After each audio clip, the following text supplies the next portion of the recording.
Non, par contre, moi, le défilement, la fonctionnalité de base, ça marche pas si c'est bon. Vas-y, essaye. Ok, c'est bon. Ok, bah vas-y.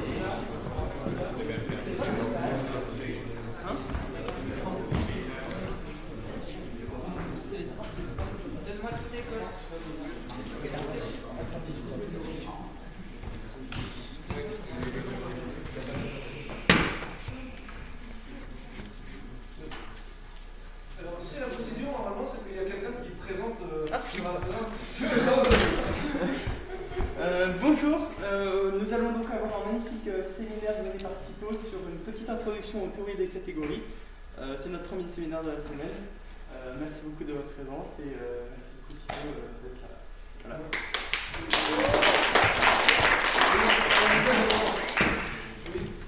Alors, nous ne sommes pas le 15 janvier 2023, comme vous disiez. Voilà, je reprécise pour ceux qui nous écoutent en différé, c'est ça. Voilà. D'appuyer sur la petite cloche, je sais pas. Mais bref. Alors, donc, oui, en fait, c'est un talk que j'ai déjà donné l'an dernier, pour exactement la même raison, c'est-à-dire qu'on m'avait demandé de parler de théorie des catégories, et là on m'a redemandé la même chose, n'est-ce pas et c'est un sujet qui est peut-être un peu, voire très abstrait, j'affiche ça à vos camarades de M2 en ce moment. Donc là, je vais parler d'un usage élémentaire d'un concept venu d'une catégorie, mais il n'y a pas vraiment besoin de connaître des catégories pour s'en servir. Ça c'est utile dans la vraie programmation, si tant est qu'on considère que Haskell c'est de la vraie programmation.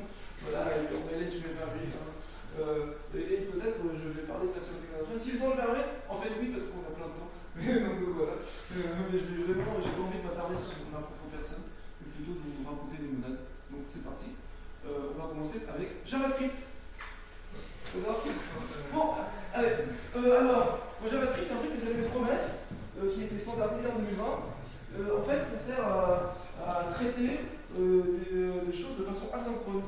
C'est-à-dire, par exemple, vous voulez, JavaScript, ça sert à faire du front-end, donc faire tourner les choses dans votre navigateur. Donc, par exemple, vous voulez faire une application où vous téléchargez un gros fichier, et en fait, au moment où le gros fichier sera téléchargé, vous allez traiter d'une certaine façon. Mais en attendant, il faut que le reste de l'application, ça continue à tourner, que ça y est bloqué en attendant le truc.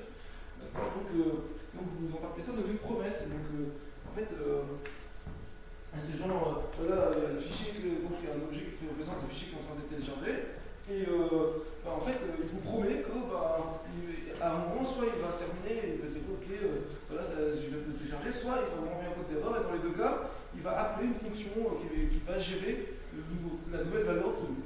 Voilà. C'est ce genre de choses-là. Moi, je sais pas, je ne fais pas de dev front-end parce que ça a l'air trop horrible, donc ne me faites pas confiance à ce que je dis, mais voilà. En tout cas, c'est des choses qui sont utiles et donc qui sont apparues dans plein de frameworks, voilà, jQuery, Angular, machin, et c'est devenu un standard. Ça fait partie de l'organisme W3C qui a standardisé, qui a incorporé dans le standard ECMAScript, le standard JavaScript. Et avant ça, ils ont su qu'il y avait un truc qui s'appelait Prometheus/A+, qui était une spécification communautaire, donc, qui précède donc ce standard officiel. Donc, une spécification communautaire, c'est un truc qui, en fait, c'est pas genre un gros organisme officiel qui est voilà, c'est comme ça que ça marche. C'est des gens qui se sont mis ensemble, qui ont dit ah bah tiens, en fait, on implémente tous un peu la même chose, mais du coup, c'est 15 versions incompatibles, c'est un peu naze. Et est-ce qu'on peut pas se mettre d'accord pour la même interface pour que, du coup, chacun puisse choisir la librairie de Prometheus qui lui plaît, et que bon, ça change pas grand chose. Et donc, ça donne lieu à ce standard communautaire, Prometheus/A+, qui avait un joli site web, voilà, avec un logo. C'est carré qui coûte juste Ven, parce que l'interface c'est juste une méthode de l'objet qui s'appelle Ven. C'est ce qui est dit ici d'ailleurs. Primary way of retorting the promise is through its Ven method, which is callback to receive the promised eventual value, or the reason why the promises cannot be fulfilled. Donc voilà, la promesse, c'est le truc qui va éventuellement vous donner une valeur, et vous faites point Ven de la fonction qui est censée gérer cette valeur au moment où elle apparaîtra. Donc, ensuite il y a du blabla. Et alors, c'est quoi le rapport avec ce que je vous raconter?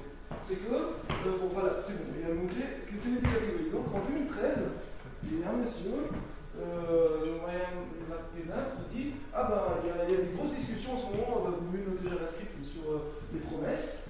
Il y a cette spécification communautaire, mais moi je la trouve pas ouf. Je vais vous dire pourquoi. Je vais vous dire pourquoi avec le point de vue de quelqu'un qui connaît la théorie des catégories. Ok, donc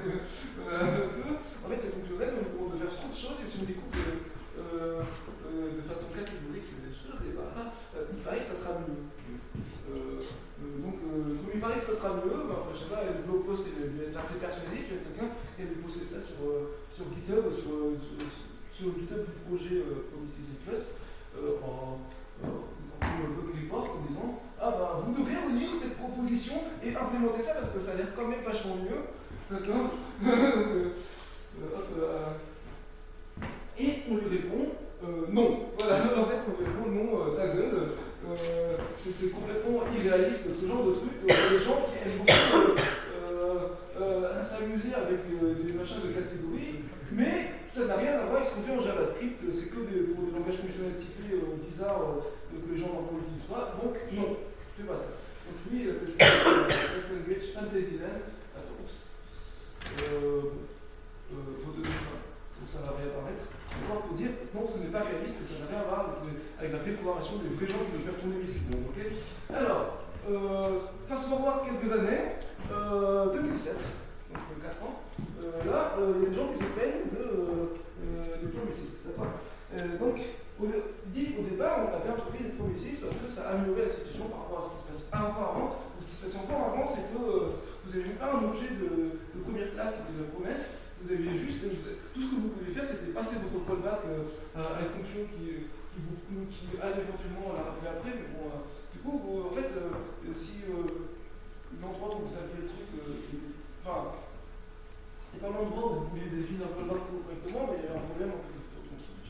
C'était un peu pénible, et donc on a voulu fermer les Promises, mais en fait, c'est un peu pénible aussi finalement. Ça, c'est pas le design flows, comme je dis. Bon, voilà. Et donc encore quelques années plus tard, 2019, là, en fait, on revient sur cette issue GitHub, qui a commencé par ah vous devez faire des catégories, suivi de non c'est stupide. Et là, il y a quelqu'un qui dit ah j'adore les commentaires toutes ces années plus tard, parce que en fait, il y a plein de gens qui découvrent sur cette issue de corporate knowledge et catégorie théorique que, en fait, si on avait écouté les gars ça serait quand même mieux. Et parce que là où la spécification est tort, c'est des choses qui sont fondamentales à la programmation et à l'informatique elle-même. Ça, c'est des gros claims. Je sais pas, je ne dis pas que j'adhère à tout, mais voilà. En tout cas, il y a quelque chose quand même qui est un peu intrinsèque dans. Voilà. C'est pas juste des choses de design arbitraires, c'est déjà certains choix qui peuvent peut-être être mieux motivés pour des raisons mathématiques.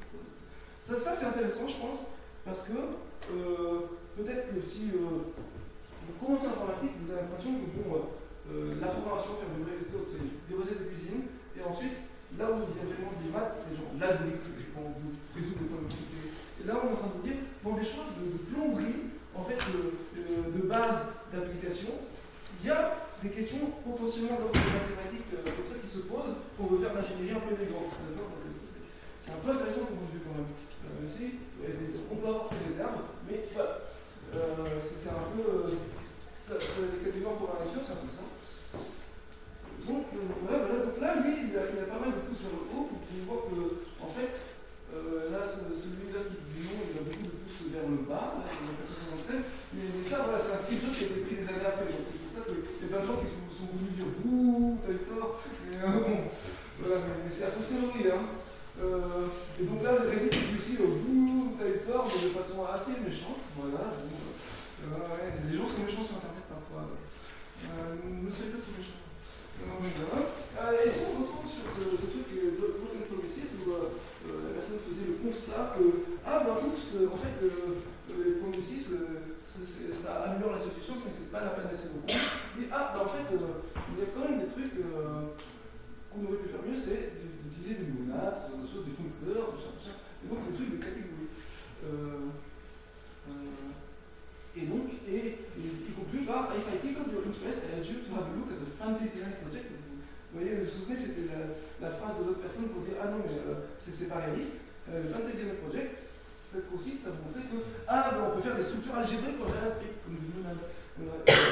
C'est une spécification communautaire, c'est comme Promises Plus. D'accord, c'est juste des gens qui se sont mis ensemble pour dire on aimerait bien avoir une interface commune pour plein de trucs parce qu'on fait tout le temps la même chose. Et là, en l'occurrence, par exemple, il y a plein de gens qui définissent qui utilisent des groupes, d'accord, des groupes de Pathfinder, et bien en fait, du coup, on va avoir une interface commune pour tous les groupes, comme ça, on va avoir une générique sur les groupe qui vont fonctionner avec les librairies de tout le monde. Voilà, mais on va définir ça dans ce genre conventionnel, parce que JavaScript, comme c'est faiblement typé tout ça, en fait, c'est pas. Comment quand même, on la structure de groupe et bon, tout le monde est obligé de se conformer parce que mon pilote de dénoncez-moi, c'est plus de l'ordre conventionnel. Mais donc, ils se mettent d'accord vers des trucs, je sais pas, semi-groupe, oui, qu'est-ce que c'est que ce truc? Mais bon, en tout cas, voilà, ils ont cette hiérarchie de machin AGB, donc ça, vous connaissez peut-être, dans les groupes, voilà, semi-groupe, les groupes, ça, les groupes, vous avez vu ça en prépa ou en licence. Les semi-groupes gourmets, ça peut vous parler si vous avez difficulté, les esclavages, ça vous parle? Voilà. Vecteur monade, ça je vais parler de ça, voilà. C'est une chose issue de la théorie des catégories. Et c'est utile en programmation, incroyable. Voilà. Donc ça finit mon analyse sur JavaScript. On va parler maintenant de Haskell. Je vais parler des trucs techniques. Alors, vous connaissez Ocaml, parce que vous êtes en France. Donc Haskell, c'est un peu comme Ocaml, mais en plus joli. Donc c'est fonctionnel, c'est statiquement typé. Alors je dis, bon, c'est disons plus bizarre slash rigolo. Non, pour être moins clivant. D'accord. Et en fait, notamment une des qualités esthétiques sur de Haskell, c'est d'avoir un certain engagement envers une approche de programmation purement fonctionnelle, où en fait on veut mettre les effets de bord à part. Donc si j'ai un truc qui est de type genre string, je veux qu'en exécutant ça, voilà, ça n'aille pas lancer une missile nucléaire à mon insu, ça évalue juste une string. Bon, c'est ce genre de choses, mais du coup, si on est dans un cadre comme ça, la problématique ça va être comment on affiche les overloads. Parce que si j'ai pas le droit de penser une missile nucléaire, j'ai peut-être pas du droit non plus de juste afficher les overloads, parce que c'est aussi un effet de bord. Donc, on va voir qu'est-ce qui se passe sur la scène. Alors, en Ocaml, ok, on a de la paresse, mais pas beaucoup. Alors, juste, je vous ai spoilé du coup ça, mais vous êtes d'accord que si j'évalue ce truc-là, ok, pour évaluer, ce que je dois faire, c'est de dire, bon ben, je mets, je regarde à gauche, c'est true, donc je sais pas encore la valeur de E, ensuite je regarde à droite. Bon, bah, ça se passe, mais avant d'arriver au false, j'ai un print and line hello world, point virgule false. Donc, ouais, pour évaluer le côté droite du E, ben, ça va m'afficher hello world. On est d'accord. Maintenant, qu'est-ce qui se passe si je mets false au lieu de mettre true à gauche? Ouais, ça fait quoi? Non, ça fait pas rien, parce que ça renvoie une valeur quand même. Ouais, ça renvoie false, mais ça fait pas hello world. Parce qu'en fait, on fait faux et quelque chose. Ben on sait, en voyant juste le faux, que voilà, faux et quelque chose, ça ne peut pas valoir vrai, donc ça faut forcément faux, donc on peut s'arrêter là. Donc c'est ce qui se passe. Donc voilà. Donc ça c'est de la paresse, parce que en fait si vous faites d'accord, si vous faites 0 fois quelque chose, par contre, c'est pas paresseux. Même si vous savez que 0 fois quelque chose, c'est forcément 0, ben, il va quand même évaluer le quelque chose. Donc les opérateurs booléens comme ça ils sont paresseux, mais pas les opérateurs arithmétiques. Donc au Ocaml, il y a très peu de choses qui sont paresseuses. D'accord. Et voilà. Et en fait, c'est important parce que c'est l'évaluation des sous-expressions qui provoque des effets de bord. Et donc, si il y avait trop de choses qui étaient paresseuses, ok, en fait, ça serait pas prévisible, et donc ça serait un peu emmerdant pour savoir quels effets sont exécutés. Donc là, c'est des trucs très classiques avec le et et le ou. Donc, on dit ok, la paresse c'est une utilisation pertinente là. Mais en général, comme c'est l'évaluation qui provoque des effets de bord, on a envie que l'évaluation soit facilement prévisible. Donc, c'est le fait d'évaluer l'expression print and line hello world qui affiche hello world. Donc, pour savoir la prévisibilité, on ne fait pas beaucoup de paresse. Haskell, c'est complètement paresseux maintenant, donc on peut faire des listes infinies. Par exemple. En fait, Haskell, quand vous définissez une liste, par exemple, vous pouvez définir ce machin-là, bon, lisez pas forcément tout le code, mais bon. En fait, ça c'est une façon astucieuse de définir cette liste par récurrence, comme vous le feriez d'habitude en maths. Mais en tout cas, ce qui est intéressant, c'est que ça définit vraiment une structure de données infinie. Mais si vous définissez une structure de données infinie, normalement ça va remplir votre RAM et au bout d'un moment, ok, le système d'exploitation va dire non, tu es en train de bouffer trop de RAM, dégage, et il va tuer le processus. Okay, mais là, non, Haskell, en fait, non, parce que tant que vous n'essayez pas de consulter genre le troisième élément de la liste, Mais en fait, lui, il connaît que les deux premiers, et bon, là, il y a un calcul qu'il va effectuer lorsqu'il aura besoin du troisième. Ok. Donc c'est comme ce truc-là. Là, en fait, quand vous n'avez pas besoin du deuxième, du truc à droite du et, ben, vous n'évaluez pas. Mais là, par exemple, ben, vous n'évaluez pas ça si vous avez besoin que de la tête de la liste. Et si vous prenez 5 éléments, et ben, en fait, vous évaluez tous, vous faites qu'une partie du calcul qui est nécessaire pour avoir les 5 premiers éléments, et ensuite, ben, vous arrêtez. Donc, vous ne laissez pas d'évaluer l'infinité des éléments. On voyez le résultat. Donc, ça, c'est les avantages d'être paresseux partout, mais comme je vous le dis, ça a des inconvénients. Voilà. Donc, en ce dans lequel les expressions sont évaluées n'est pas clair à cause de la paresse. Certaines peuvent ne jamais être évaluées si la valeur ne sert à rien. Okay. Et donc, si l'évaluation produit des effets, ça sera imprévisible. Voilà. Donc, vous avez compris le point. Donc là, quand on a de la paresse, la méthode comptable de dire c'est l'évaluation qui provoque des effets, bah, c'est mauvais. Donc, au cas où ne met pas beaucoup de paresse, par contre, Haskell va avoir besoin d'une autre façon de parler des faits. Donc, par exemple, si vos vocabulaire était paresseux, juste pour insister, si c'est un question inférieure, parce que, en fait, voilà, si vous évaluez ça, d'accord, en fait, le point virgule, qu'est-ce qu'il fait? En fait, quand on fait un point virgule, et en fait, la valeur du point virgule, c'est toujours la valeur du truc à droite. Donc, si c'était paresseux, on n'évaluerait jamais le truc à gauche du point virgule avant d'évaluer le truc à droite. On évaluerait directement que le truc à droite, on achèterait virgule droite, on pareil là. Hop. Donc, la solution Haskell, ça va être de séparer l'évaluation d'une expression et l'exécution d'une action. Donc, en fait, on va avoir des actions, comme petit servlet, comme d'habitude, getline, machin. En fait, ça, getline, c'est pas une string, d'accord? C'est une action qui, en fait, c'est un truc qui a un type IO-string. En fait, là, IO, c'est constructeur de type, donc les constructeurs de type, ça vient après, on connaît une fonction list, mais Haskell, on dit plutôt list-int, voilà, donc, et par contre, ça, c'est une vraie valeur, donc ça, c'est juste des string.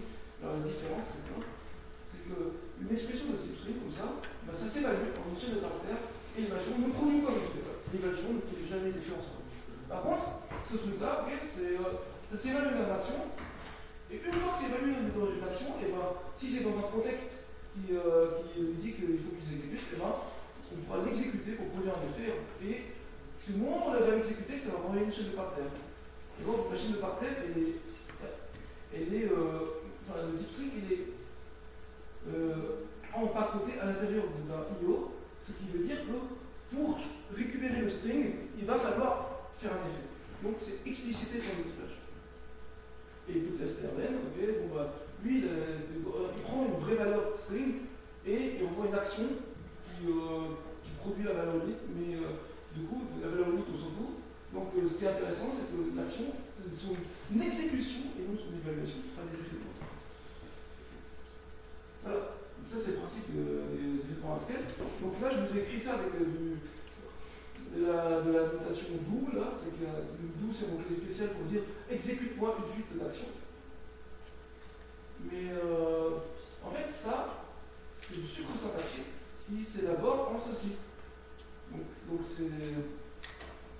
Donc en fait, on a ces petits LM, on a des tags, machin, puis on combine ça en mettant des fonctions anonymes, ça c'est des lambdas, c'est comme et des opérateurs barbares comme ça, chevron égal, qu'on appelle bind aussi. Et donc, qu'est-ce que ça veut dire? Moralement, quand je fais A, bind, lambda x slash b, c'est comme si je disais net x égale à une b en local, c'est-à-dire que, d'accord? Parce que quand je fais net x égale à une b en local, c'est-à-dire que j'évalue A en faisant éventuellement les effets que provoque comme effet de bord cette évaluation. Je stocke la valeur de x, ensuite j'évalue b. B maintenant peut dépendre de x précédemment calculé et peut produire des effets de bord aussi. D'accord? Ça c'est ce qui se passe dans le tableau quand j'évalue net x égale à une b. Par contre, en Haskell, qu'est-ce qui va se passer? En fait, ça, quand j'évalue ça, ça va me produire, d'accord, ça va me produire juste un nouvel objet action. Et quand j'exécute cet objet action, ce qui va se passer, c'est qu'il va exécuter l'action A, il va prendre sa valeur, il va le donner dans la fonction. Maintenant, en nourrissant cette fonction par cette valeur, je vais obtenir une nouvelle action. C'est-à-dire que j'évalue la fonction appliquée à la valeur de cette nouvelle action. Et cette nouvelle action, je l'exécute. Donc je fais exactement la même chose, mais en ayant juste séparé conceptuellement cette histoire d'évaluation et d'exécution. Donc voilà, donc ça, je vais vous donner un type, d'accord? Ça, c'est un opérateur, c'est une fonction qui agit sur des actions et qui produit une nouvelle action. Enfin, qui agit sur une action A, une fonction produisant des actions. Okay, ça veut dire que c'est une action qui dépend d'une valeur. Et donc ça les branche ensemble pour former une nouvelle action. Donc ça, ici, donc les actions sont vraiment des valeurs de première classe, que je manipule comme n'importe quelle autre valeur, donc je peux définir des fonctions qui prennent des actions et qui renvoient des actions. Et c'est ce qu'on fait là. Ok? Donc on a cet opérateur qui est crucial, c'est l'opérateur de séquençage, ok? Qui correspond aux lettres. Donc ça permet d'exécuter des actions à la suite.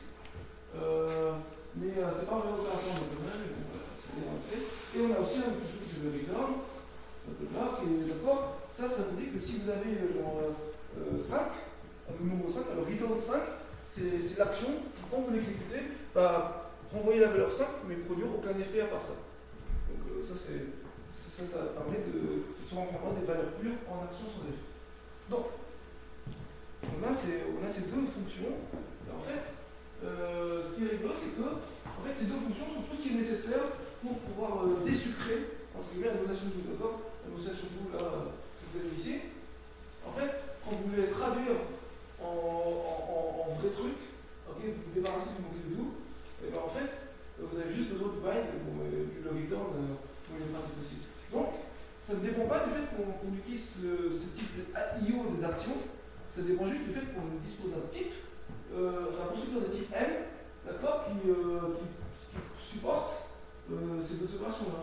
Enfin, ok. Donc ça veut dire qu'on est en train de surcharger la notation bout, en fait, ou en fait, si on veut, métaphoriquement, on est en train de surcharger le letting. C'est ce qui se passe dans OCaml, il y a des macros qui vous permettent d'écrire des trucs genre let étoile, machin en OCaml, avec les PBX, et ça, en fait, ça repose sur le clonage, justement. C'est comme de la surcharge de lettres. Bon, donc, surcharger, je pense que vous savez ce que ça veut dire, mais juste pour rappeler, pour que ce soit bien clair, on peut écrire 2 plus 3, mais on peut pas écrire. Si on veut ajouter des flottants, on est obligé de mettre plus ou moins, et ça c'est moche. Alors que, je sais pas, en Python, par exemple, on peut faire plus à la fois pour les entiers et pour les flottants. Alors qu'en fait, c'est pas la même fonction, parce que ça va se traduire en une opération différente du processeur en fonction que ce soit une addition d'entier ou une addition de flottants. Ok, parce que notre processeur, et si vous avez dit là, j'ai un registre, c'est pas forcément que c'est un flottant, c'est juste que c'est un ensemble de trucs. C'est pas entièrement vrai parce qu'il y a des registres à 80 000. Bon, détail, on s'en fout. Alors, donc on est en présence d'un truc problématique, c'est qu'on est parti d'une problématique un peu bête, de comment on fait pour pouvoir faire afficher Hello World tout en ayant une exécution prévisible dans un cadre où, comme on n'est pas resté, on a envie d'être purement fonctionnel, on ne peut pas avoir des effets de bord des nouvelles choses. D'accord? Et on se retrouve en fait à avoir une interface assez générique qui nous permet de faire ça. Donc cette interface assez générique, c'est implémenté avec d'autres trucs, et donc on se retrouve finalement à surcharger l'être in ou à surcharger le point virgule. Donc c'est un peu rigolo. Et pour vous donner un exemple, une liste, la monade liste. Donc là, donc au lieu de dire voilà, d'utiliser le constructeur de type IO, on va utiliser le constructeur de type crochet, mais en fait ça c'est comme liste en fait. Et donc ça, ok, donc ce bind là, du coup on va remplacer tous les IO A par des listes A et tous les IO B par des listes B, d'accord? Donc ça prend une liste de A, un point de fonction qui prend du A et qui envoie une liste de B, et ça sort une liste de B. Bah, vous avez envie de faire quoi? Bah, en fait, il y a 80 000 façons d'écrire une fonction générique de ce type-là. D'accord, enfin le truc qu'on a envie de dire, c'est que j'applique F à chacun des éléments de la liste. Comme ça, ça me donne plein de listes de B. Ensuite, il faut que j'ai une seule liste de B au lieu d'avoir plein de listes de B. Ben, je les concadène ensemble. Donc, donc si je fais 1, 2, 3, bind f, je vais avoir f de 1, concaténer avec f de 2, concaténer avec f de 3. Le plus, parce que c'est la concaténation. Et return, comment je fais pour passer d'un élément à une liste, d'un élément de A dans une liste d'éléments de A, je prends la liste simple de nom. Bon, je pourrais aussi prendre la liste x, x, mais là, le truc naturel, et qui va bien marcher pour la suite, c'est prendre la liste. Okay. Et donc, si j'écris la notation de cette forme-là, ok, avec le type de liste, mais en fait, Haskell va bien traduire ça en ceci. Ça va marcher. Donc la notation bout, c'est vraiment pas juste pour les actions qui font des effets bords, c'est aussi pour les listes, par exemple. Et donc, Haskell traduit ça en ça, et ça, si vous évaluez ça avec les définitions que je vous ai données ici, et vous obtenez ceci. Et maintenant, on lit ça intuitivement, qu'est-ce que ça veut dire? Ça nous dit quelque chose du genre, là, en fait, c'est prends x dans la liste 1, 2, 3, prends y dans la liste -1, 1, et on voit x fois y. Et donc ça, à la fin, j'ai envie d'avoir une liste. Donc en fait, prends x dans la liste 1, 2, 3, c'est-à-dire prends soit 1, soit 2, soit 3, mais de façon non déterministe. D'accord? Et ici, c'est comme prends y moins 1, c'est soit y égale 1, soit y moins 1, soit y égale 1, de façon non déterministe. Et à la fin, on fait le produit, ça veut dire que en fait, on a une superposition non déterministe de toutes les possibilités de multiplier l'un de ces trucs par l'un de ces trucs. Et en fait, ce que je veux faire, la définition des opérations, c'est de connexionner toutes les possibilités non déterministes dans une liste. Donc on obtient bien moins 1, parce que ça correspond à 1 fois moins 1. Enfin, ok, 1 c'est 1 fois 1, moins 2 c'est 2 fois moins 1, etc. Vous avez compris. Donc là, en fait, on peut dire que la monade liste représente l'effet du non déterministe. Donc tout à l'heure, on voulait faire des effets du genre afficher un Word, lire, rentrer l'éditeur, lancer les missiles nucléaires. Maintenant, on veut faire des effets qui n'existent pas dans la vraie vie sur votre processeur, qui sont d'explorer des possibilités non déterministes simultanément. Ça n'existe pas, mais vous pouvez réduire ça, simuler ça, d'accord, en faisant des opérations de liste. Donc on vous en à chaque fois les listes et les possibilités. Donc en fait, ce truc-là, cette monade peut quand même être interprété comme une sorte d'effet, mais juste d'effet synthétique et effet du non déterministe. Voilà. Donc maintenant, on a vu deux exemples de monades. On a vu IO et on a vu liste. Donc qu'est-ce que c'est une monade? C'est un procédure de type L, IO comme liste, muni de deux opérations, qui est bind, qui a ce type barbare là. Donc c'est-à-dire que je prends une valeur dans ma monade et je la branche dans une fonction qui va me renvoyer des valeurs monadiques. Et je ressors une valeur, mais à l'intérieur de la monade toujours. Donc ça veut dire que soit je ressors une action qui produit une valeur pour IO, soit je ressors une liste des possibilités pour la valeur. Et bon, j'ai return qui transforme des valeurs en action, ou en truc dans la monade. Et plus quelques actions à vérifier. Bon, on a quelques actions. Bon, ça, vous êtes habitués, les maths, les groupes, je sais pas quoi. Donc, on définit de structure algébrique par des opérations qui vérifient des actions. D'accord, là c'est pareil. Mais quelles actions? Par exemple, des actions, vous voulez que ceci soit une conséquence des actions, d'accord? Donc en fait, quand j'écris t chevauchement u égale, je le définis comme t bind ma fonction qui prend un argument que jette qui ouvre u. Mais en fait, ça c'est comme faire un point virgule. Okay, parce qu'en fait, si vous y pensez, on peut dire par exemple genre x point virgule y, c'est pareil que lettre rien égale x uni y. D'accord, sous forme de rien n'apparaît pas dans y. Je sens qu'une valeur, mais je m'en sers jamais après, c'est comme si je jetais la valeur et que j'évalue juste le truc à la suite pour faire leurs effets. Donc là, c'est exactement ça que c'est cet opérateur. Et alors, en fait, cet opérateur, comme c'est le point virgule, vous avez envie de dire le point virgule est associatif. Donc, il suffit t puis u plus v, je m'en fous du parenthésage. Donc, je suis juste en train de défaire les effets de u, les effets de t, puis les effets de u, puis les effets de v. Donc, je peux vous parenthèser comme je veux. Et donc, il faudrait que mes actions me permettent de montrer ce genre d'équation. Parce que les actions, ils ne vont pas porter juste sur cet opérateur, ils vont porter sur bind et sur return. Mais alors, d'où viennent ces actions? On va voir qu'ils sont justifiés par des principes mathématiques. Donc là, on revient à ce qu'on disait au début, qui est que, en fait, les mathématiques nous guident sur les bonnes API de programmation. D'accord, voilà, qu'en fait, c'est des choses qui sont peut-être fondamentales à la programmation de l'informatique, qui sont enseignés par des maths. Mais à la plomberie de progression. Donc, il se trouve qu'on peut définir de façon équivalente les monades comme étant un constructeur de type avec non pas le vecteur des binds, mais avec fmap et join. Donc en fait, ce qui va se passer, donc on va être capable de définir fmap et join en fonction de bind et vector et réciproquement. Donc ça va bien marcher. Donc par exemple sur liste, fmap, ça fait quoi donc? Ça va être, ça prend A flèche B, ça prend du coup FA ça va être liste de A et ça renvoie liste de B. Donc bah, si vous avez une fonction qui transforme A en B, vous avez liste A et vous voulez obtenir liste B, bah, vous allez utiliser la fonction pour transformer vos A en B. D'accord? À l'intérieur de la liste. Donc là, vous avez une fonction x2, vous dites tout le monde par 2. Et... oui, d'ailleurs, on peut écrire x2 comme ça, c'est trop bien. D'accord, vous n'avez pas besoin d'écrire fun x flèche x2, vous pouvez juste écrire étoile 2. C'est trop bien. Donc ça, c'est la fonction qu'on appelle map en général. Donc liste.map. Donc là, on note ça fmap parce que f c'est plus générique que map, c'est aussi la générique de liste, mais fmap c'est en général le monade. Et join, ça fait MMA vers MA. Donc alors, et il faut aussi l'écran. Mais alors, MMA vers MA, c'est quoi? C'est-à-dire on a une liste, on va noter une liste. Alors on les concatène. Ok, c'est tout ce qu'il veut en faire. Bon, pour IO, il y a aussi FA qu'on peut définir, et qu'on peut définir, c'est un peu moins intuitif. Donc, je peux définir FA join à partir de vecteur des bind.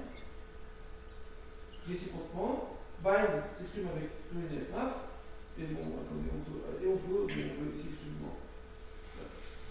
Donc, en fait, c'est une définition qui est équivalente à la précédente, en termes de données. Maintenant, sur la précédente, il y a des axiomes, et c'était un peu pénible à formuler sur ces formulations. Par contre, sur cette formulation, il va être sympa. On va voir. Par exemple, pour fmap. D'accord? Si je fais fmap de f composé avec g, c'est vrai qu'il fait fmap f et fmap g. D'accord? J'ai envie que. Ok? Parce que ça veut dire quoi? Imaginons sur une liste.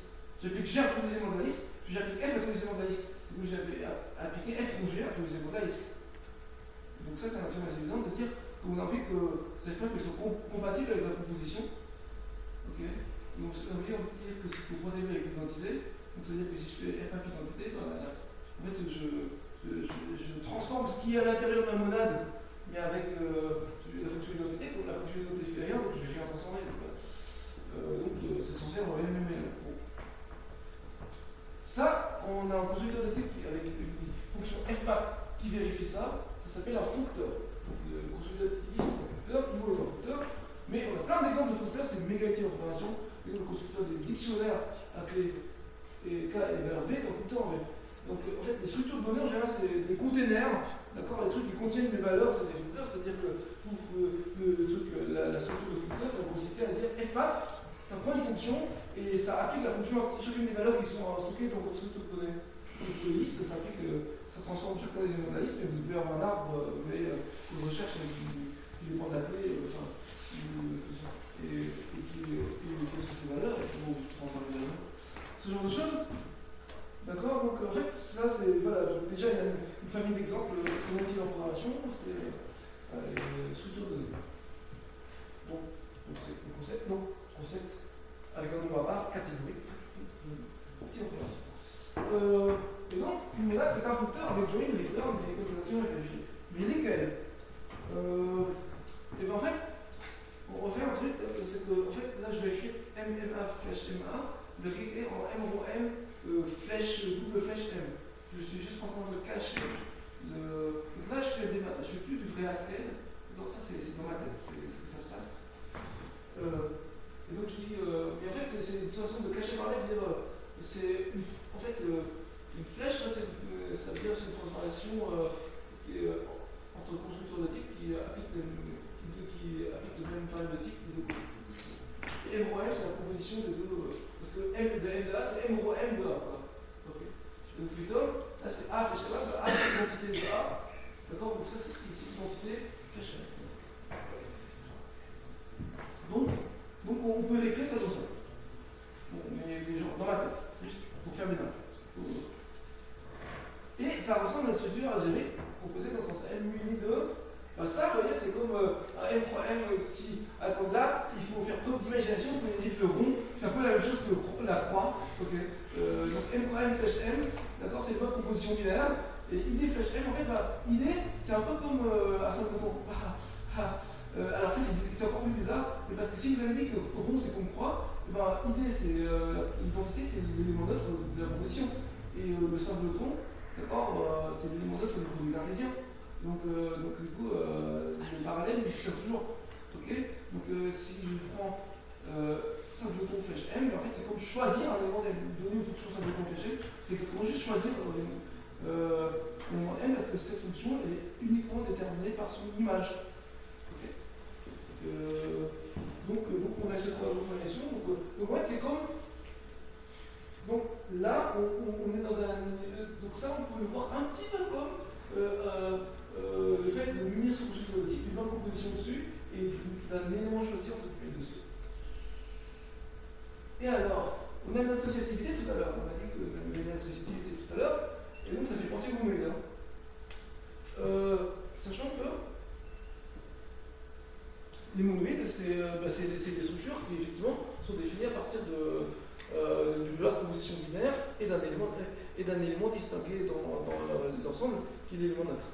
Donc on fonce suffisamment au monoïde et donc on a envie d'écrire des équations monoïdes de cette façon-là. Enfin, les équations monoïdes existent sur l'associativité, c'est-à-dire que si j'ai trois éléments et que je multiplie les deux premiers, donc je mu, donc ces deux éléments je les multiplie, je trouve ça simple. Le troisième élément je le garde, et ensuite je multiplie les deux. C'est pareil que de faire une multiplication dans l'autre sens. Alors je multiplie par ces deux-là, lui je le transforme par une autre, ensuite je. Donc ça c'est l'associativité de la multiplication monoïde. Mais en fait, si je l'écris comme ça, de façon bizarre comme ça, ben, je peux la transférer dans le monde des constructeurs de type Haskell là, pour avoir des équations comme ça. Et en fait, mes actions ils vont ressembler à ça. Bon, là c'est un peu compliqué à saisir, bon, je ne vous demande pas de tout capter là tout de suite, d'accord, mais bon, c'est en gros ça la philosophie du truc, c'est que on prend. C'est en gros ça la philosophie du truc, c'est qu'on prend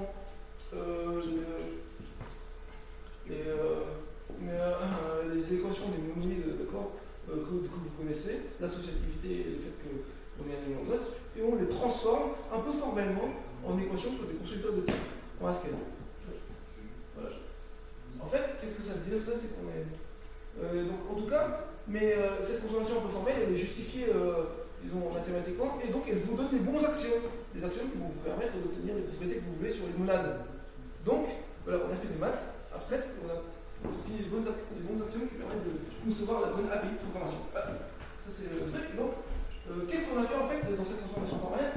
En fait, on a considéré un truc qui s'appelle les monoïdes internes, donc catégorie monoïdale, et donc pour la catégorie monoïdale des ensembles, d'accord, munis de croix et symptoton dans le schéma monoïdal actuel, et pour la catégorie monoïdale des foncteurs, munis de rond et d'identité, on obtient les monades.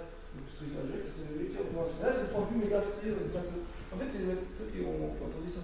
Et alors là, ça vous permet de comprendre une certaine blague qui circule dans le milieu de l'information fonctionnelle, qui est de dire que voilà, bon, il a vraiment un comité à créer Haskell, et donc qu'il y a eu un peu de résistance à cause de la complexité des monades pour contrôler les efforts, et on a répondu aux gens. Écoutez, un monade, c'est juste un monoïde dans une catégorie d'un foncteur, je ne vois pas trop vous plaigner. Et donc vous savez pourquoi maintenant une monade c'est un monoïde dans une catégorie d'un foncteur. Voilà. Il y a même une question ça pour vous etc. Donc ça c'est un M, par exemple, qui apparaissait par exemple dans le fameux Wigner dans la guerre de functional programming. Il y a un général qui dit Mein Führer, le monade est juste un monoïde.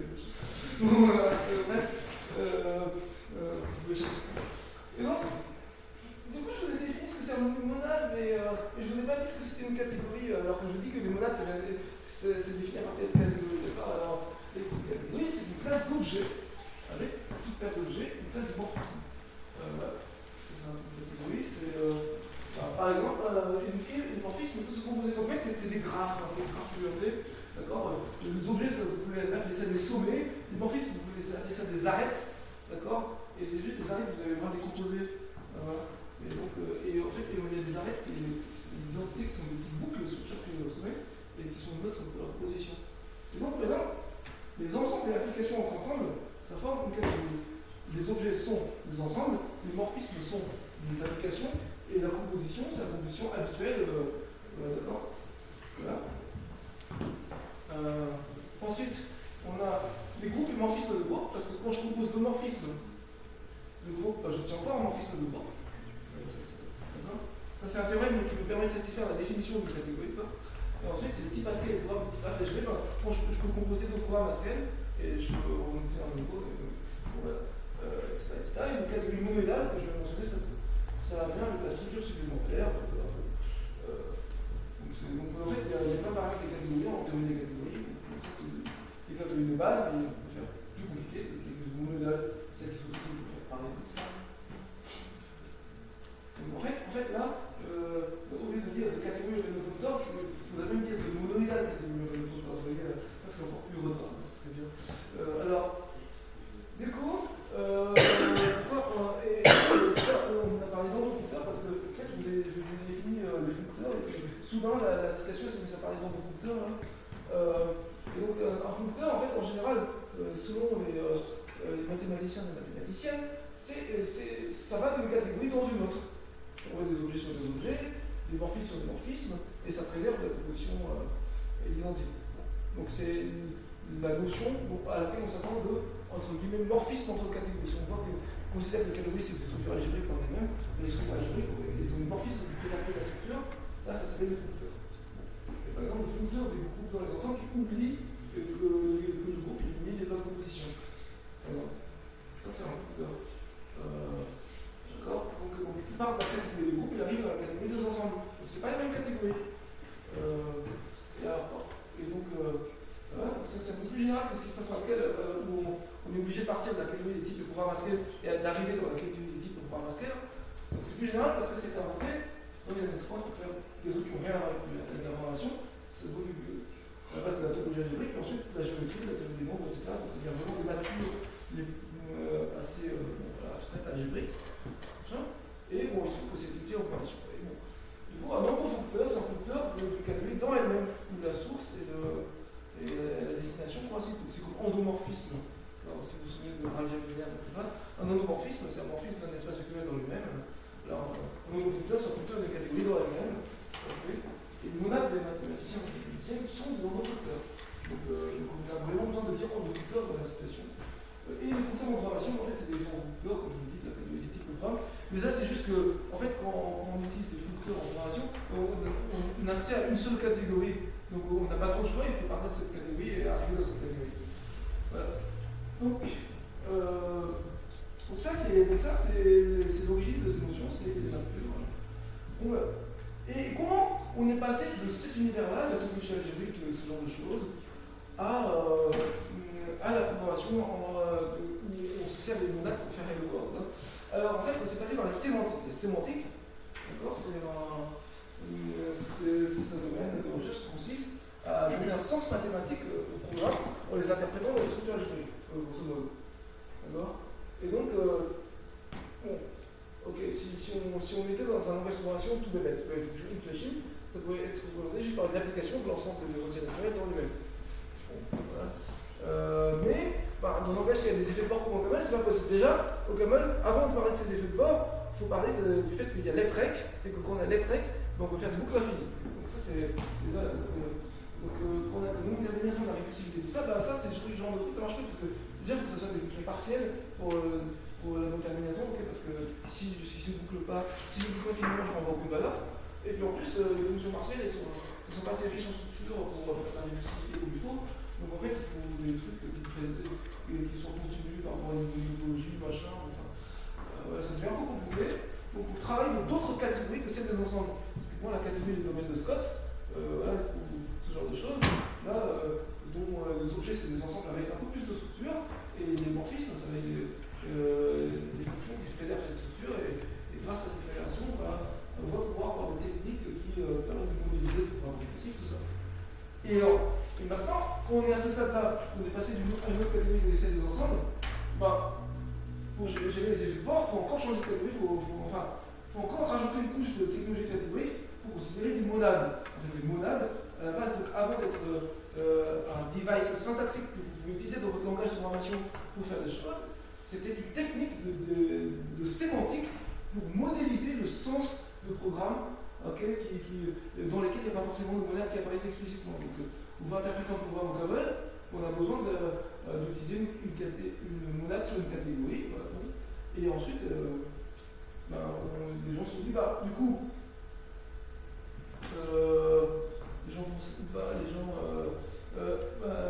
une monade c'est utile en sémantique, peut-être que ça serait utile aussi du côté du programmeur.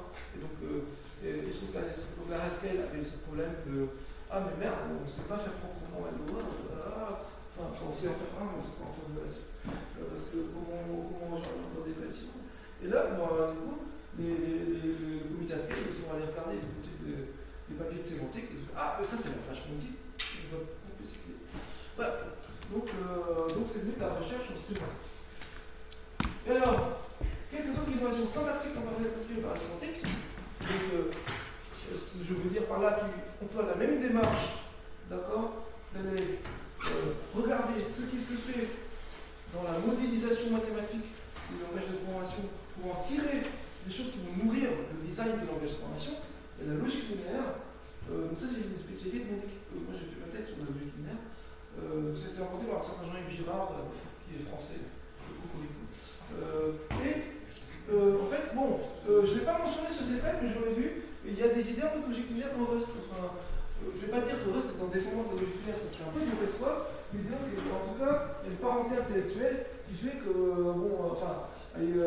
la logique linéaire a participé à un certain vivier de recherche qui ont abouti, alors attention, disons, Rust est extrêmement nourri de la recherche sur le langage de programmation, c'est-à-dire que c'était fait par des gens qui ont des thèses dans le langage de programmation, qui ont lu des papiers, etc., etc.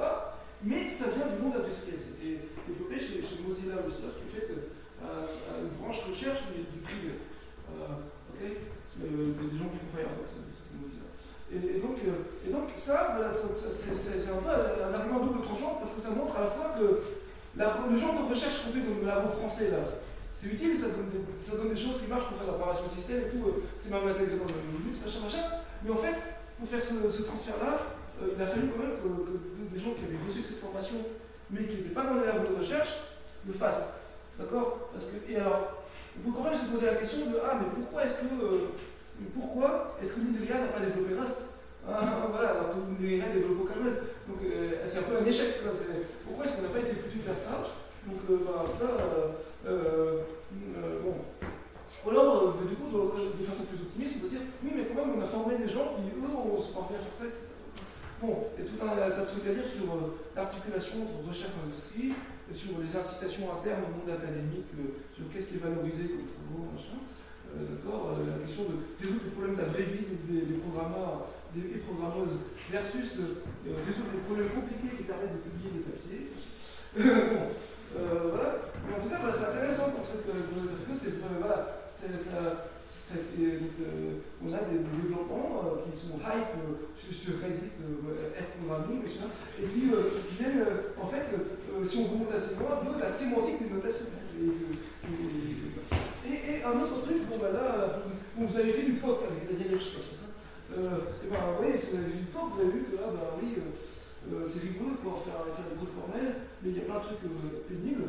Et donc, ces gens-là, ils ont tiré des titres homotopiques, et puis ils vous promettent que peut-être avec leur système de légalité, ça sera pénible à gérer. Mais en fait, là, c'est encore lié à la théorie des catégories, des dimensions supérieures, mais en fait, ça a été observé grâce à des sémantiques topologiques. Ça, c'est rigolo, sauf que de avec des maths, c'est-à-dire qu'on peut interpréter vraiment des langages de programmation. Et en fait, des systèmes qui intègrent au premier programme, pour voir tout ça, dans des sortes d'espaces topologiques, homotopiques, machin, où on peut voir les égalités, les chemins et tout. Ça, c'est très rigolo, c'est très hype au sein de la communauté académique. Par contre, ça n'a pas trop passé chez le programmeur, mais en tout cas, voilà, il y a plein de choses à faire, c'est très joli mathématiquement si vous aimez l'algèbre. Donc, voilà, donc il y a tout un. Et bon, il faut que je parle de moi-même, il paraît, mais en fait, ça c'est mignon, ça me fait. C'est de dire, moi, ce que j'aime bien faire, c'est d'utiliser la sémantique, non pas comme juste inspiration pour la syntaxe, mais pour prouver des choses sur des langages de formation. Donc en fait, ça va être des gros langages minimalistes forcément, parce qu'en fait, les sémantiques, des notations comme ça n'existe pas pour des vrais langages. Okay. J'ai dit tout à l'heure, vous pouvez interpréter un programme domaine. C'est pas vrai. Vous pouvez interpréter un programme, je sais pas, de PCF idéalisé plus machin. Non, mais enfin, des langages théoriques. Et on se convainc que probablement, si vous nous mettez assez d'efforts, ça passerait à l'échelle, ça scale pour gérer le domaine. Mais bon, ça c'est un peu vieux. Mais bon, en tout cas, conceptuellement, c'est censé bien. Et donc, j'essaie de trouver moi des choses sur des vraies formations théoriques. Par exemple, comme d'un calcul simplement fait, d'accord, c'est un truc, oui, c'est l'exemple, il faut l'exemple pour vous soit conduit. En fait, on peut inférer les types, je sais pas quoi, on peut prouver la normalisation sur des systèmes de types. En fait, si on j'écris des philosophies que je peux dans le calcul simplement fait, suivant une certaine convention naturelle, là je passe beaucoup de choses sur le calcul, mais c'est vraiment naturel, je n'arnaque pas trop, un petit peu, mais pas trop. Alors, ce que je peux obtenir, c'est exactement un langage rationnel. Alors là, c'est rigolo parce que je fais juste dans le calcul, d'accord. Je suis pas en train de faire des automates, mais je vois apparaître des langages rationnels. Pourquoi? Parce que je peux évaluer des trucs dans la catégorie des ensembles finis, et ça c'est une catégorie qui a la bonne structure pour être une sémantique de calcul simplement typé. Et donc le fini, vous voyez que en fait, ça va me donner l'ensemble des états finis dans l'automate. C'est ce genre de choses. Et donc ça c'est trop rigolo parce que ça fait le lien, naturellement et non artificiellement entre du langage calcul et des automates. Voilà.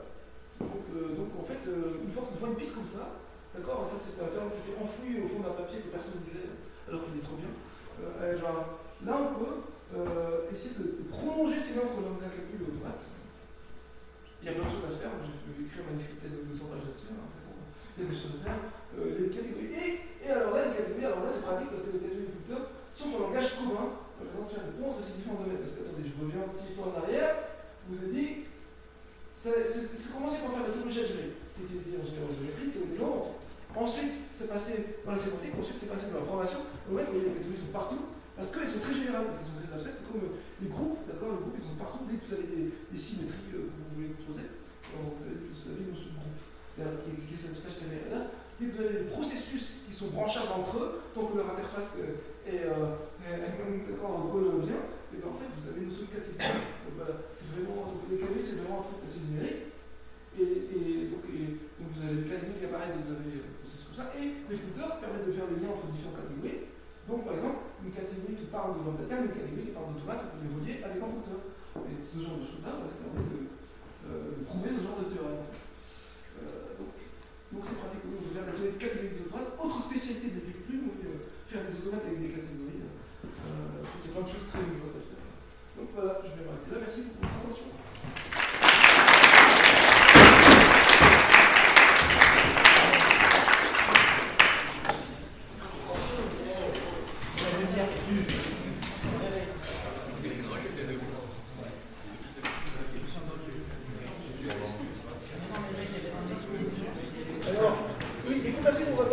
C'est aussi un code qui signifie je vais désormais prendre vos questions.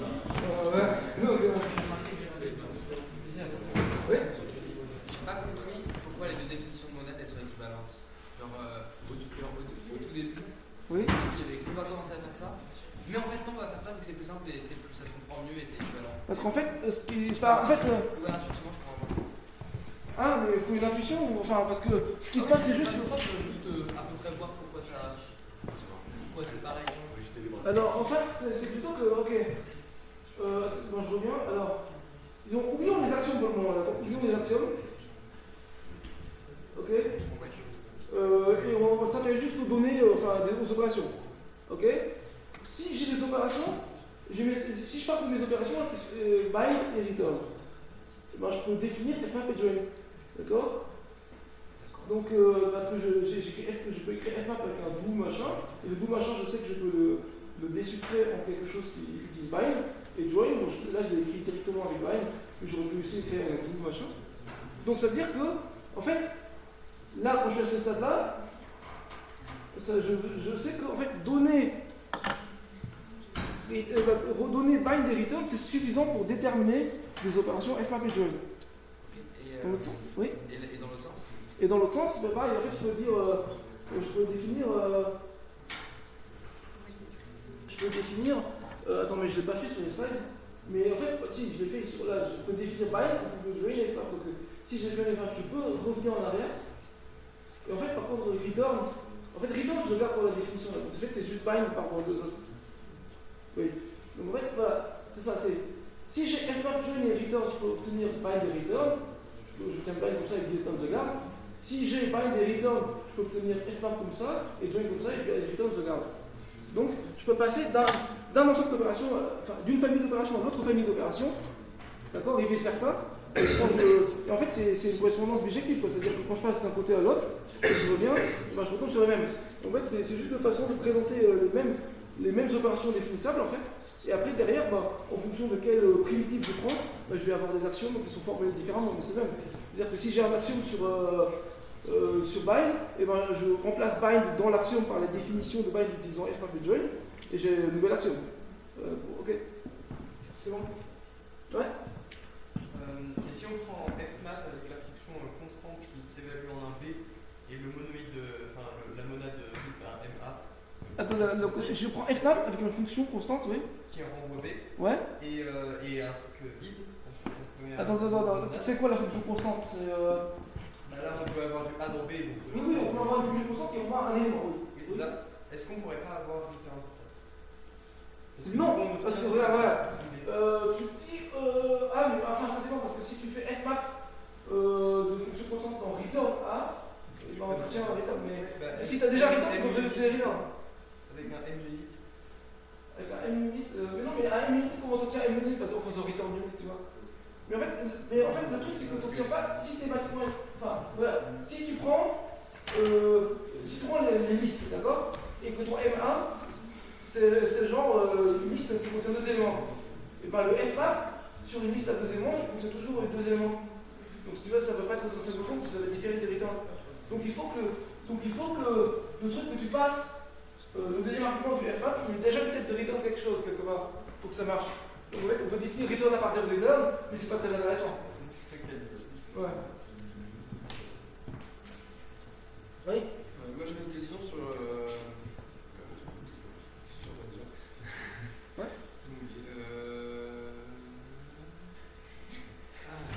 Moi j'ai plus de questions. Non, d'accord. On vous laisse réfléchir? Oui. Ok, oui. Du coup, pour les foncteurs, vous avez dit qu'il y avait des foncteurs entre les groupes et les ensembles. Ouais. Ça c'est facile quand on oublie de la structure, mais est-ce qu'il y a des foncteurs dans l'autre sens? Les ensembles vers les groupes? Ouais, on peut prendre chaque ensemble et renvoyer le groupe libre sur cet ensemble. Alors c'est plus facile peut-être d'avoir les monoïdes. Vous voyez ce que c'est un monoïde libre? C'est le monoïde des listes, d'accord? Justement, c'est les listes, c'est le monoïde libre.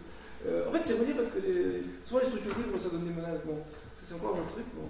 Mais en gros, ça veut dire que, ok, en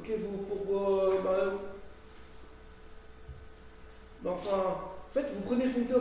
En fait, là, vous avez un foncteur liste, d'accord? On voit comme des types Haskell et fonctions Haskell dans les types Haskell et fonctions Haskell.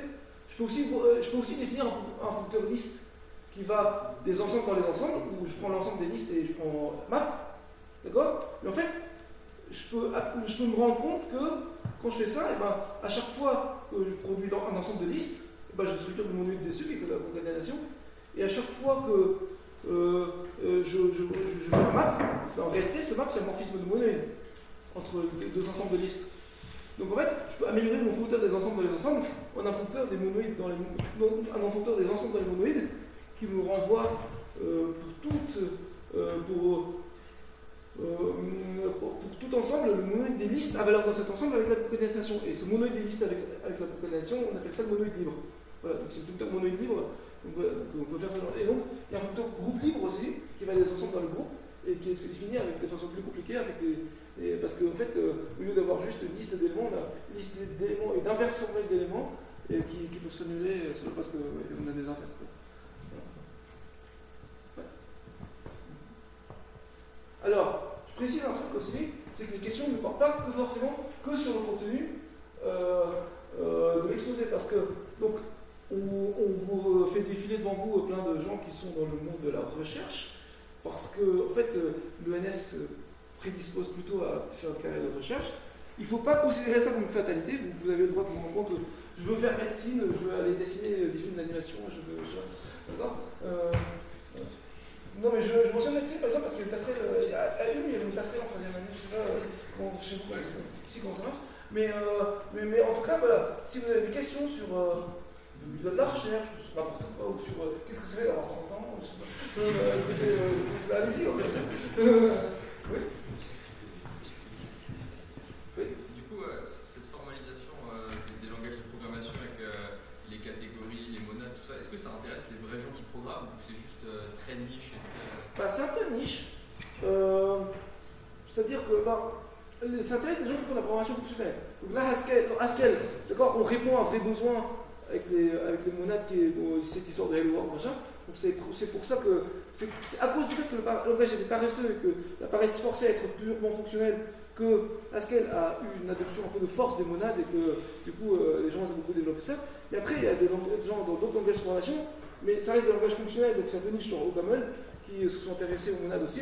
C'est pour ça qu'en OCaml il y a une notation let étoile avec des parcours dont j'ai quasiment mentionné tout à l'heure, d'accord, qui permet de surcharger le let en spécifiant une monade. Donc, mais bon, il se trouve que c'est pratique parce qu'on peut faire des nombres déterministes, on peut faire de la gestion d'erreurs en fait. Et bon, il y a des trucs, en fait, par exemple en Rust, vous voyez, donc il y a un langage qui est utilisé par des vrais gens, pour le coup, plus qu'OCaml. Il n'y a pas de monade, mais il y a une gestion spécifique du type erreur, d'accord. En fait, type erreur, c'est une énumération qui vaut soit OK de une valeur, soit erreur de une valeur exceptionnelle, et qui indique quelle a été une erreur. Et en fait, il y a de la syntaxe spéciale et tout qui sert à gérer ça, qui est considéré comme une alternative souvent préférable au système d'exception qu'on avait dans le langage comme Python, Java ou quoi. Et en fait, cette gestion des erreurs-là est vraiment inspirée de la gestion monadique des erreurs, donc de la monade maybe en Haskell ou option en Camel. Donc en fait, il y a une partie des idées qui filtrent dans les trucs plus mainstream, mais bon, en fait, là, nous devons l'usage vraiment des monades, pouvoir définir des API génériques sur les monades et toutes les fonctions qui n'animent n'importe quelle monade, ce genre de choses. En fait, ça nécessite trop de fonctionnalités du système de type pour être exportable dans d'autres langages, notamment. Donc on est un peu limité par rapport à ça. Mais bon, parfois, on trouve juste des idées qui servent. Mais après, Haskell, ça sert à faire de l'argent aussi. Mais donc ça, c'est peut-être un critère de si tu veux implémenter. Mais le problème de la programmation fonctionnelle, c'est que, en fait, c'est disons que souvent, les applications industrielles de programmation fonctionnelle sont des trucs, d'accord, c'est des applications où on se dit, en fait, c'est peut-être plus pertinent d'avoir. On veut déposer des cerveaux de bateau, donc on leur donne un jouet rigolo, genre Haskell, et comme ça va les allécher, ça va les faire venir chez nous. Et c'est quoi ces applications? C'est genre de la finance, de la blockchain. Donc, alors, est-ce que vous avez vraiment envie de faire de la blockchain? Je sais pas. Donc il y a utilité et utilité. Il y a valeur économique et valeur sociale. Et on a une valeur sociale, la blockchain c'est pas ouf, mais le fait qu'il y a des gens qui prennent plaisir à programmer chez eux un jeu de boulot avec des langages jolis plutôt qu'avec du Java, par contre ça c'est bien. Donc voilà. Tout est.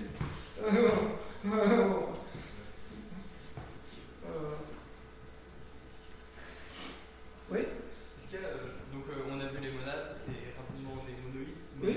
Est-ce qu'il y a d'autres structures qui ont comme ça une liste d'opérations, une liste d'actions qu'on peut utiliser en Haskell ou en d'autres langages et qui ont des outils? Oui, si vous avez eu l'exposé de Pierre-Emmanuel Citadon en CSS, normalement vous savez que oui.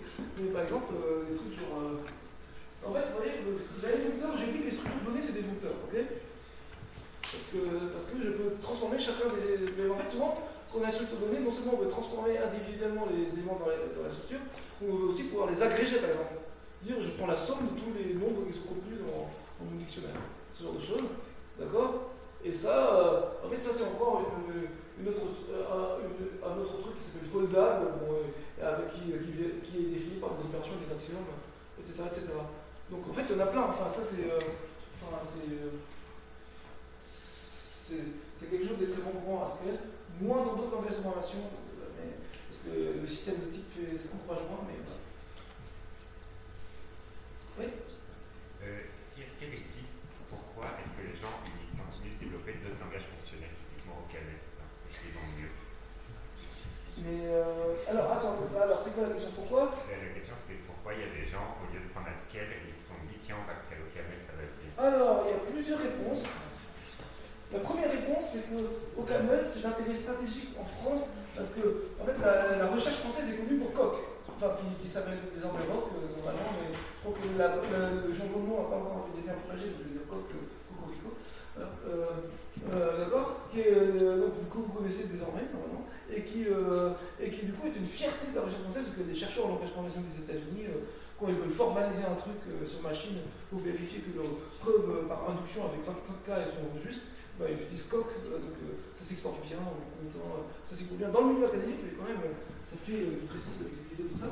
Donc il y a l'intérêt stratégique de Coq, et Coq c'est développé en Camel. Et quand on a un gros logiciel, on ne peut pas juste traduire toute sa base de code dans un autre langage du jour au lendemain, surtout parce que le logiciel en question, en fait, il utilise plein de hacks horribles qui sont spécifiques à l'implémentation de la programmation. Donc voilà, Coq, ça a quoi, presque 40 ans, un truc comme ça. Donc voilà, c'est quand même. Donc ça, c'est un des raisons pour laquelle on a l'idée de Coq. En fait, c'est même, mais c'est vraiment pour laquelle on continue l'idée de Coq, mais c'est même.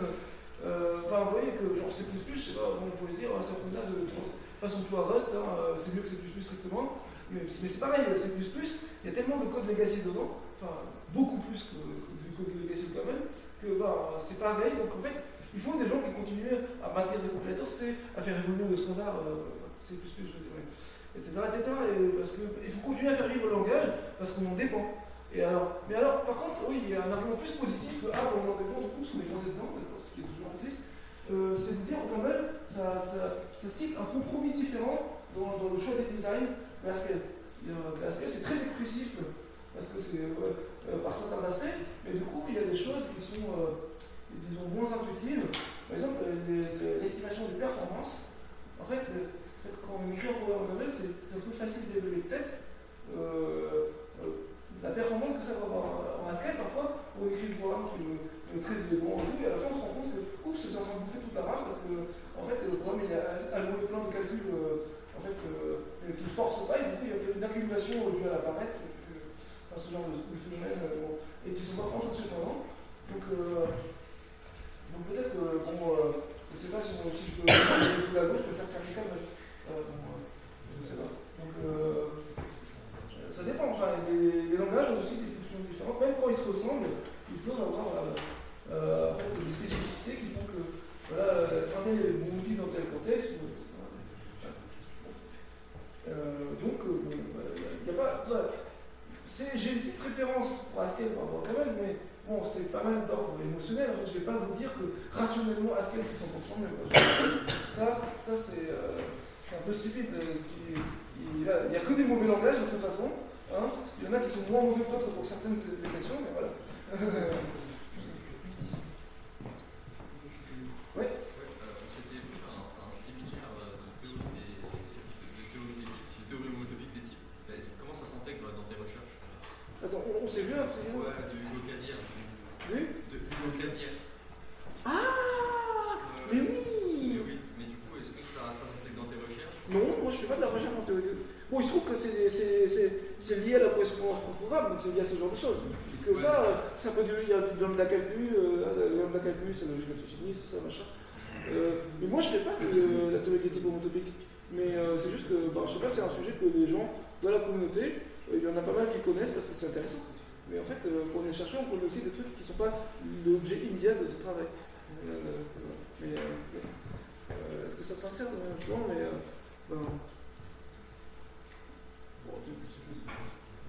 Pas dans mes recherches personnelles. Dans les recherches de gens que j'aime bien, oui.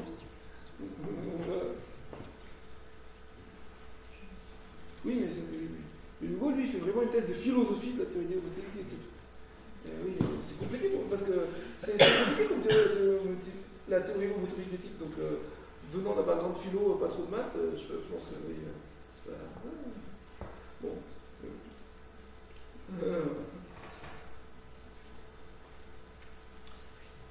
D'autres questions? Bon, s'il n'y a plus de questions, merci beaucoup Tito, et on va passer au repas. Quand ça? Alors, normalement c'est demain maintenant. Enfin, c'est 19h30. C'est 19h30. Ah oui, du coup, dans. C'est à 19h30.